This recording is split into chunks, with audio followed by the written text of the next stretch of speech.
Linux for IT में आपका स्वागत है। इस अनुभाग में हम चर्चा करेंगे कि किस प्रकार हम एक लोकल डीएनएस को डीएनएस मास्क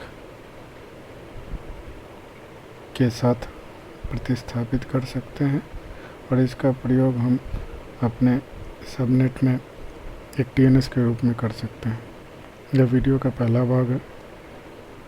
इनके विस्तृत विवरण की चर्चा अन्य वीडियो में हम लोग करेंगे। इस अनुभाग में हम चर्चा करेंगे कि किस प्रकार लोकल डीएनएस के रूप में डीएनएस मास्क को प्रतिस्थापित किया जा सकता है।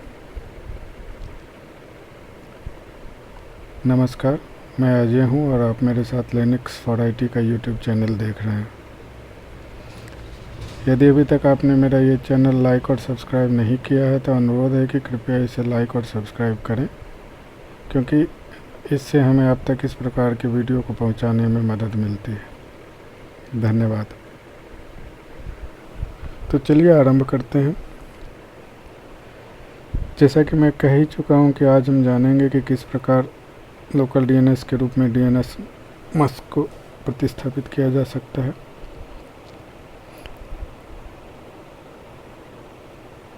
अन्य वीडियो की तरह ही मैंने इस हेतु भी उबंटू सिस्टम का प्रयोग किया है। इस हेतु हमें उबंटू 16.04 या 14.04 जो भी आपको बेहतर लगे 64 बिट LTS OS के साथ एक उबंटू सर्वर की आवश्यकता होगी। मैंने उबंटू 16.04 का प्रयोग किया है। इस कॉन्फ़िगरेशन में मैंने जिस सर्वर का प्रयोग किया है उसका IP एड्रेस मैंने 192.168.1.10 रखा है और यूज़र के रूप में हमने यूज़र का प्रयोग किया है। सर्वप्रथम हम उस सर्वर में लॉगिन हो जाते हैं और नए इंस्टॉल किए हुए OS को अपडेट और अपग्रेड करते हैं इस प्रकार।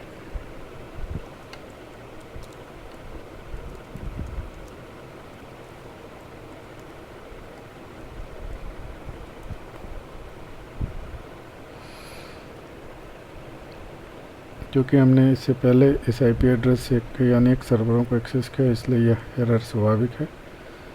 इसे मैं समाप्त करता हूँ।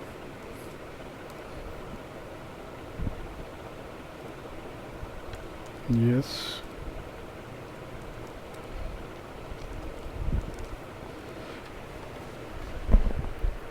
अब मैं इसे अपडेट और अपग्रेड करूँगा। sudo apt get update and sudo apt get upgrade -y।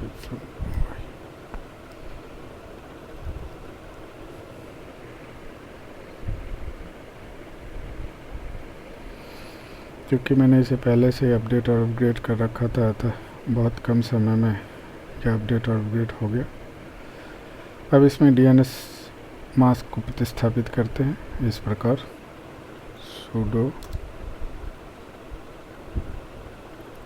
apt get install dns mask -y।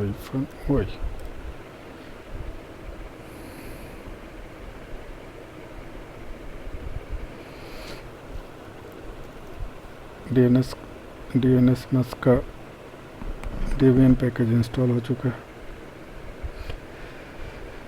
अब इसके पश्चात हम echo कमांड के द्वारा /etc/dnsmask.conf फाइल के कंटेंट को हटाते हैं इस प्रकार। आप इसे रख भी सकते हैं और आगे मैंने जिस तरह से कुछ एक लाइन को ही कंसीडर किया है, आप पूरे फाइल को कमेंट करके सिर्फ उस लाइन जिसको मैंने कंसीडर किया उसको अनकमेंट कर सकते हैं। बेहतर होगा जो पूरे फाइल को पहले उसके कंटेंट को हटा लें और जो लाइन मैं आगे बताने जा रहा हूँ उसको सिर्फ उस फाइल में रखें। मैं यही कर रहा हूँ। sudo echo /etc dnsmask.conf permission deny good sudo -s echo ctc init.d dnsmask stop.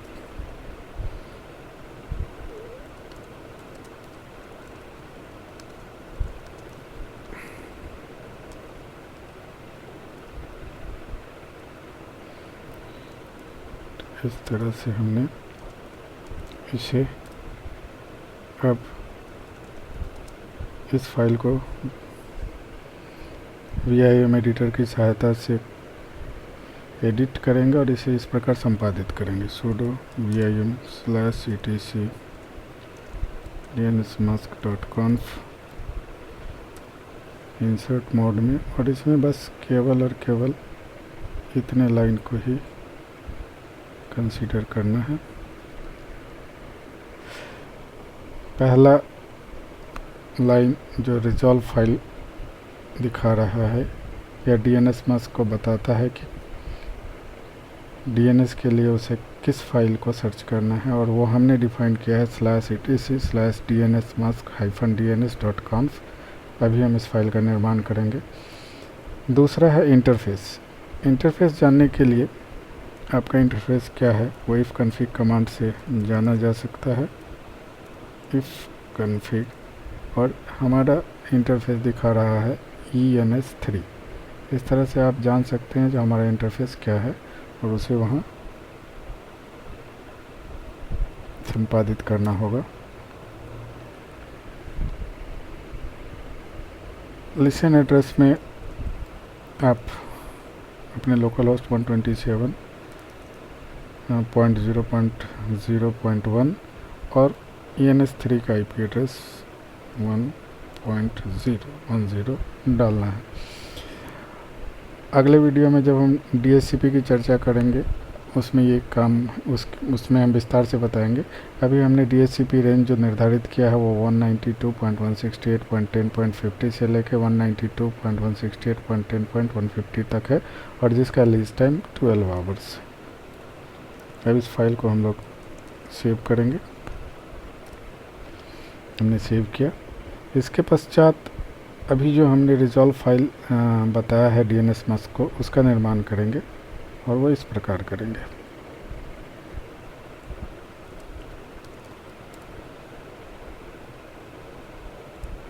ये एक नई फाइल है और इसमें हम पब्लिक DNS या अगर आपके पास कोई और DNS हो तो उसको एंटर करेंगे।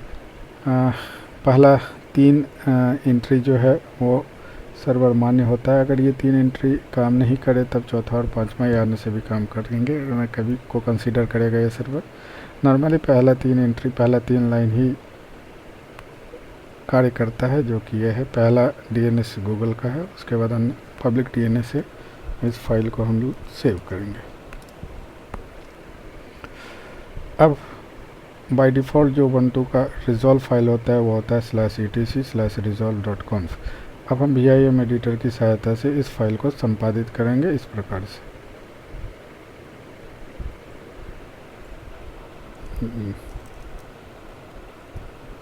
vim/etc/resolve.conf सॉरी,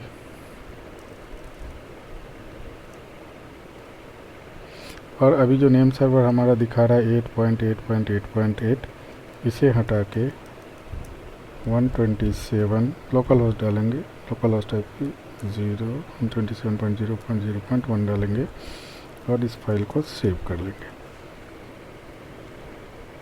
अब इसके पश्चात इन 2 फाइलों को /etc/resolve.conf और हमने जो dnsmask के लिए रिजॉल्व फाइल का निर्माण किया उसका परमिशन चेंज करेंगे इस तरह से। पहले जो हमने जिस फाइल का निर्माण किया है, अभी जो किया है वो इसका, और इसका परमिशन सिर्फ रीड परमिशन रखेंगे ताकि भविष्य में सिस्टम के द्वारा अन्य किसी प्रकार से इसमें कोई परिवर्तन ना हो पाए। सॉरी, chmod 0444/etc resolve.conf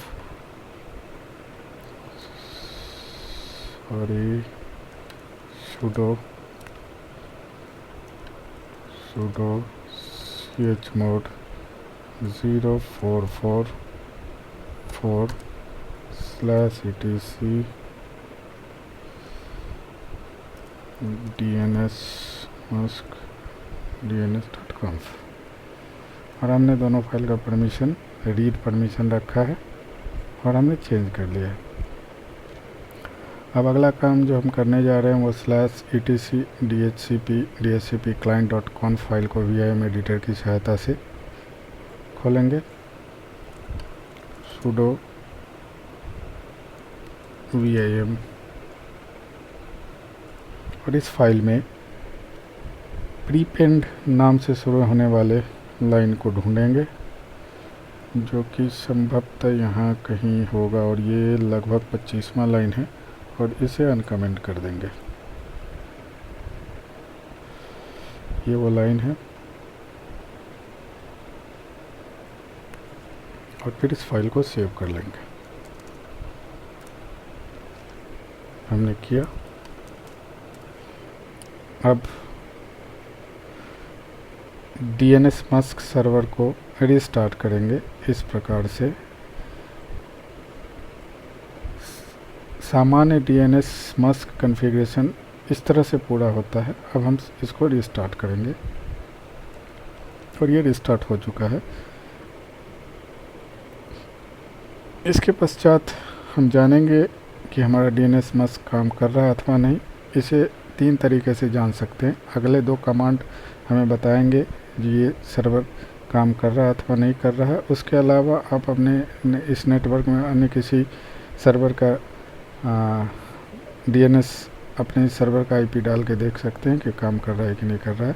सबसे बेहतर उपाय है जो पहला ये sudo DNSMusk --test यह हमें बता देगा जो इसका सिंटैक्स सही है कि नहीं सही है और ये हमें दिखा रहा है कि इसका सिंटैक्स ओके है। अब हम dig कमांड की सहायता से किसी भी पब्लिक URL को हिट करेंगे और लगातार 2 बार करेंगे। पहली बार में जब हिट करेंगे तो हमें जब पहली बार उसको हिट करेंगे तो उसका जो क्यूडी टाइम है वो कुछ नंबर्स आएंगे, लेकिन तत्काल अगर दूसरी बार हम उसे हिट करेंगे तो वो क्यूडी टाइम 0 आना आवश्यक है। तभी पता लगेगा जो हमारा DNSMusk काम कर रहा है कि नहीं कर रहा है। dig चलिए याहू को ही ले लेते हैं yahoo.com और आप देख रहे हैं जो ये जो dig है वो सोर्स जो है उसका हमारा लोकल सर्वर है यानी हमारा DNSMusk है और इसका क्यूडी टाइम है लगभग 22 मिलीसेकंड। पुनः हम इसको हिट करते हैं और लगातार तो अभी जो हमारा सर्वर है फिर वही है DNSMusk ही है, लेकिन इस बार हमारा क्यूरी टाइम 0 मिलीसेकंड है यानी कि हमारे DNSMusk सर्वर से ये रिक्वेस्ट सर्व हुआ है। और इस तरह से हम कह सकते हैं कि हमारा DNSMusk उचित प्रकार से काम कर रहा है और यह सही प्रकार से कॉन्फ़िगर हुआ है। DNSMusk कॉन्फ़िगरेशन के अगले भाग में हम इसके अनेक विभिन्न सेवाओं के बारे में जानेंगे और उसे कैसे प्रतिस्थापित करते हैं इसके बारे में भी जानेंगे।